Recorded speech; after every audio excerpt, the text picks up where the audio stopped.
Sēdi vien. Es vienmēr apskaužu tevi. Kāpēc? Nu tā. Tu vismaz zini, kā ir, kad tevi mīlu. Kad tu pats mīli. Bet es vienu meiteni esmu skūpstījis. Viņa bija aizmigusi.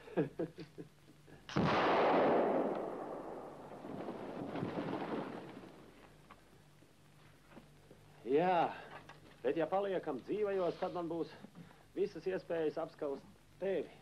Pirmās kāzas, pirmie mēģinājumi sadzīvot ar sievas māti. Pēc tam otrais viss iznāk daudz vienkāršāk.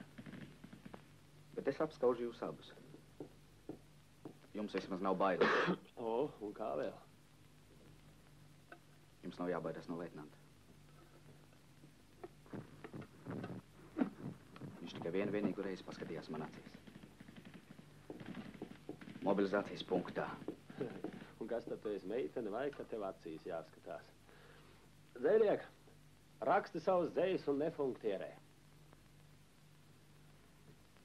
Leitnants baidās no manis, jo viņš saprot, ka var ielaist tam lodi pakausī. Tādēļ jau kaujā mēs nekad nestāvam viens otram blakus. Viņš nāk no policijas bataljona, brīvprātīgais. Nu, un tad? Pulka komandieris Jakums arī? 40. gadā tēvs bija fabrikas vietējā komitejā. Kad atnāca vācieši, viņu apcietināja un nošāva. Esot beidzis. Kā šodien atceros to smailo degunu un šaurās.